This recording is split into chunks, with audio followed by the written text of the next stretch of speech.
Welcome back to Newcastle Family History Society podcasts. The Newcastle Family History Society, located on Awabakal land in Newcastle, New South Wales, Australia, provides support for those interested in family history. This is the third podcast in the Newcastle Family History Society series focusing on the records for children admitted to New South Wales industrial schools during the mid to late 1800s. These various resources have been used extensively during Jane Ison's ongoing investigation into girls and boys admitted to either Newcastle, Biloela or the Vernon before 1890. These podcasts are intended to assist researchers better understand the documents available. In episodes 1 and 2, Jane gave overviews of the admission and discharge registers for the girls' schools at Newcastle between 1867 and 1871, and Biloela between 1871 and 1887. In this podcast, she will outline the records from the first boys' school, the Industrial School Ship Vernon, that operated in Sydney Harbour from 1867 until it was replaced in 1892. Jane will explain how family researchers can locate these documents and will outline some difficulties that may be encountered when using them. During the 1860s, the New South Wales government was in a bind regarding juvenile crime. By this time, gangs of children ran wild in the streets of Sydney. Poverty was a problem. Accidents or childbirth could result in deaths that destroyed family stability. There was often no extended family around to assist. There was no welfare for anyone in need. There was no regulation, and some unscrupulous individuals began to run their own schools and subsequently took advantage of the children in their care. Genuine charitable and religious institutions were struggling under the load. The Act for the Relief for Destitute Children was a big and expensive step taken by the government to provide welfare and safety to children and to solve many of society's problems. I've spoken about the girls, but what about the boys? Just like the girls, boys were subject to arrest if they were found vagrant or in the company of thieves or prostitutes. They also appeared in court and, if found guilty under the Act, were sentenced to a minimum of 12 months aboard the Industrial School Ship Vernon, and after 1892, the replacement ship, the Sopron. While on board, they received an education and vocational training so they could better earn an honest living and contribute to society. The following outline appeared in the Sydney Mail and New South Wales Advertiser in December 1877, just over 10 years after the first admissions were made. It gives a history of the Vernon and provides a glimpse of the government's intention for vocations for boys. The Vernon was built in 1839 for the Messrs. Green of Blackwall as an East India passenger ship, and was a favourite ship on the Calcutta and Bombay line.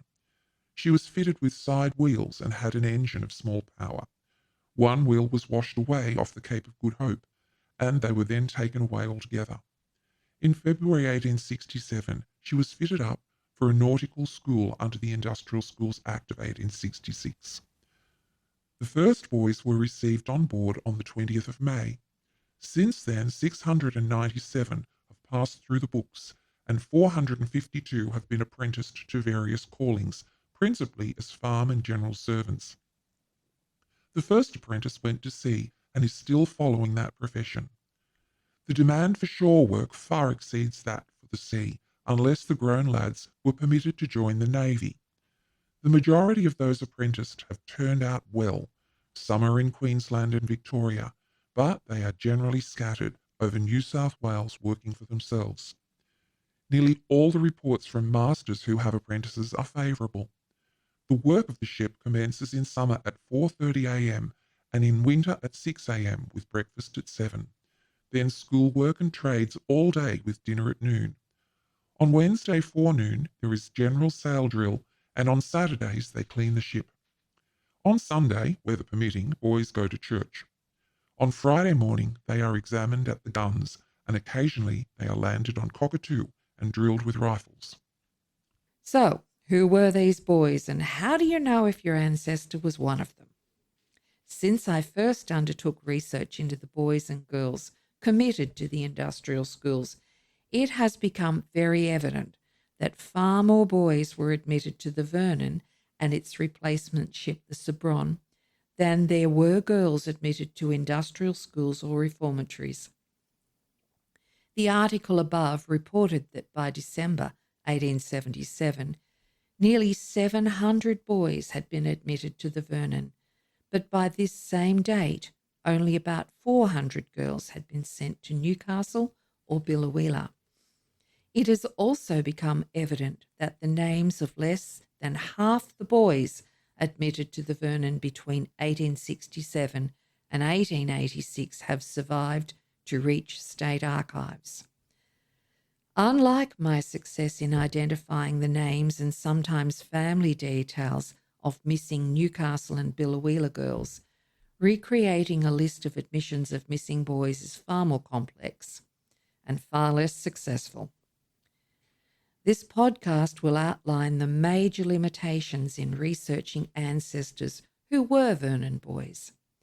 I will also outline the difficulties descendants may have in confirming whether their ancestor was even sent to the Vernon.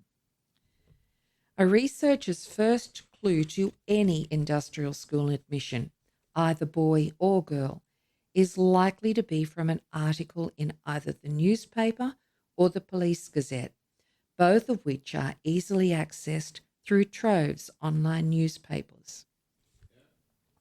These online articles will provide an approximate admission date and perhaps some family information. In fact, for the first admissions to the Vernon, the particulars of committal often came directly from newspaper clippings at the time that were routinely glued into the register. Additional information for each boy will have been added by the superintendent. Other researchers may uncover an admission through family stories, and many will locate some other record, such as a New South Wales jail record, identifying a connection to one of the ships.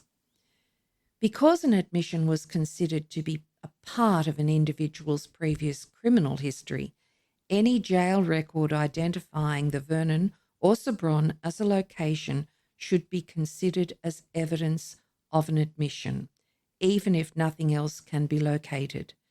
And as you will hear, the lack of records is a big problem.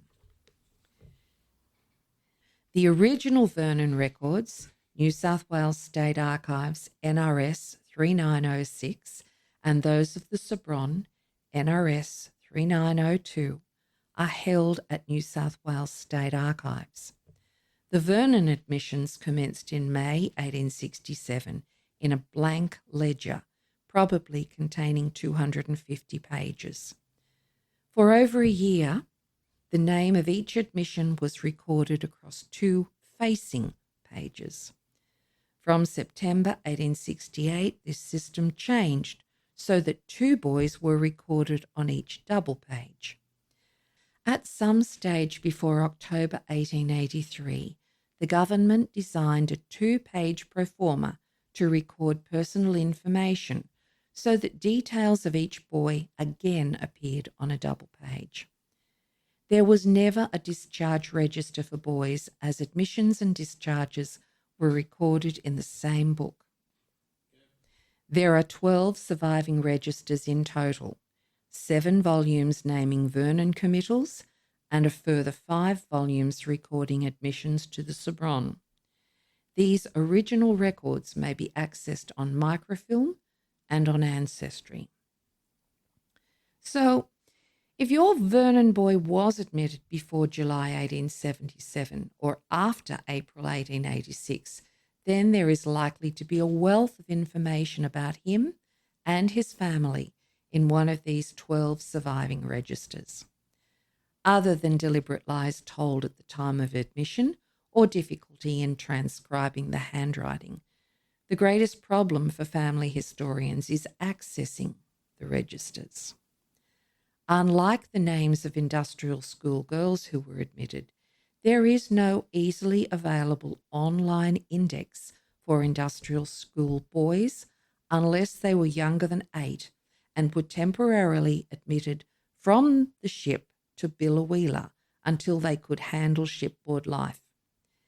In these cases, boys' names do appear on the online Child Welfare Index available on the New South Wales State Archives website, and their original Billawheeler admissions and discharges appear in the Billawheeler records that I outlined in previous podcasts. My research has uncovered that there were no young boys ever admitted to Newcastle, but quite a number were admitted to Billawheeler. Other than these young boys, all other admissions must be checked with library access or a personal subscription to Ancestry, or on the microfiche index compiled in about 1994 by the volunteers at the Australian Genealogy Education Centre in Kiama.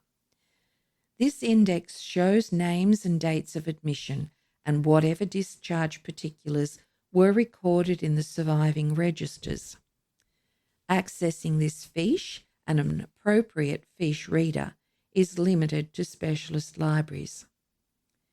While the Colonial Secretary's Letters Received Index is now available online at State Archives, and while this index does name some Vernon and Sobron admissions, as a whole it contains far fewer mentions of industrial school boys than it does industrial school girls.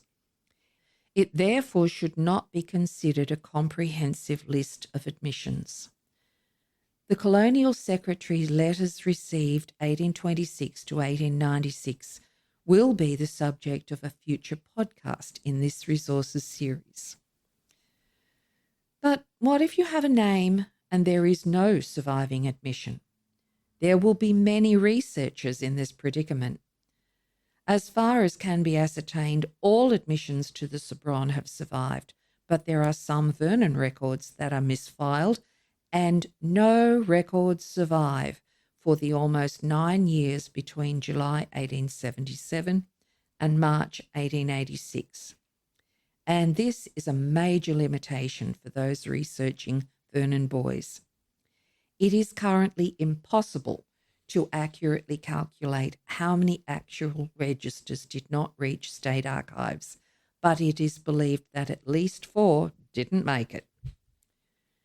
The surviving registers are in generally good condition, but because of constant use, and as would be expected, each register deteriorated over time, and very occasionally an individual name and any accompanying details detached from the binding.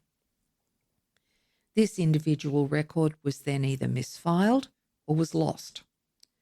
The Vernon admissions were numbered, and for some boys arrested in May and June 1867, numbering is either intermittent and random or non-existent.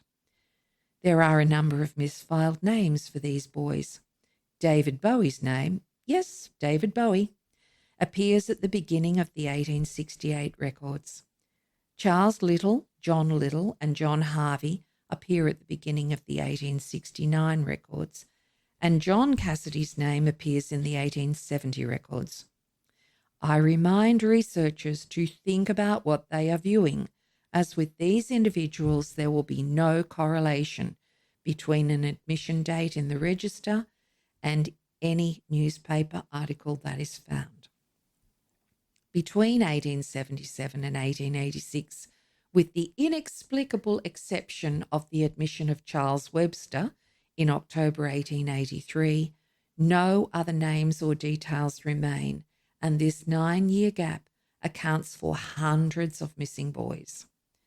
This gap has been confirmed by New South Wales State Archives.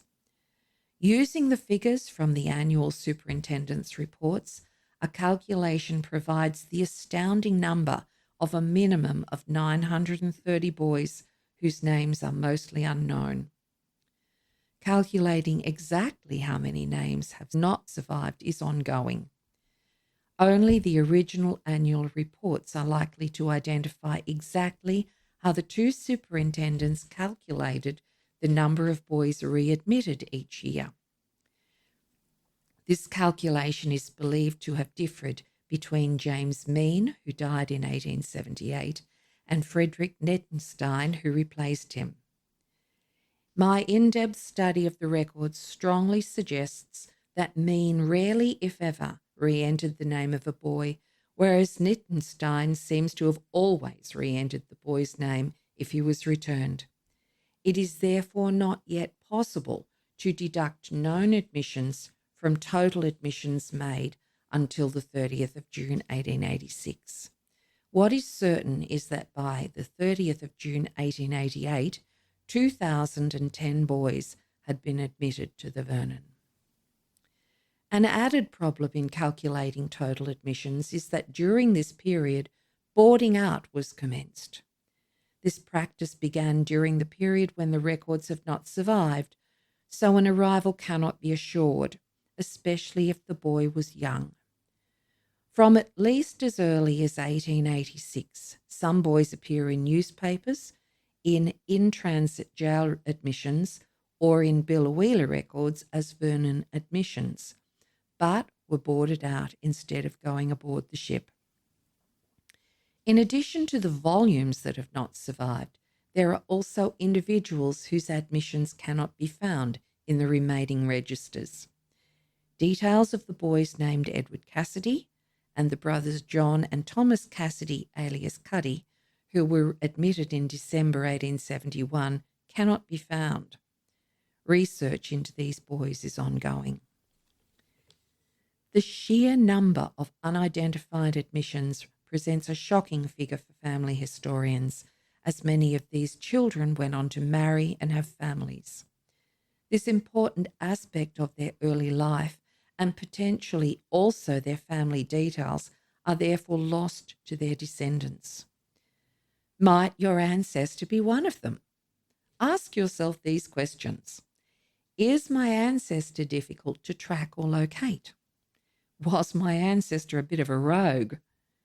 Did my ancestor end up a considerable distance from his family? Did my ancestor appear in the indents of any coastal traders as an apprentice? If the answer to any of these questions is yes, then you too may have a Vernon admission. Could you identify some of these missing boys? Just as has been done with the girls in Newcastle and Billawheeler, some names have not survived. A list of names of the boys is being compiled. There is a minimum of 930 boys, and this number is probably closer to 1,100. Currently, I have found about 720 names collected from a variety of sources, and the search is ongoing. Trove has provided the most names, but the Police Gazette, the Randwick Asylum records, and any in-transit records from jail registers, especially from Bathurst and Goulburn, have disclosed more. If you do find a Vernon ancestor who was admitted between July 1877 and March 1886, and I have not identified him, or if you believe that one of the boys identified on my site under the Vernon tab may be your ancestor, please contact me. The Newcastle Family History Society hopes that this podcast has given you some insight into the complexity of finding Vernon admissions. If you find a missing boy whose name does not appear under the Vernon tab on her website, nis.wikidot.com, Jane would appreciate you making contact through the website or with an email to the NFHS Secretary on nfhsinc@gmail.com, who will connect you with Jane. In the next podcast in this series, Jane will discuss the Colonial Secretary letters received 1826 to 1896 and how it relates to children, especially those admitted to the industrial schools. Thank you for listening to Newcastle Family History Society podcasts.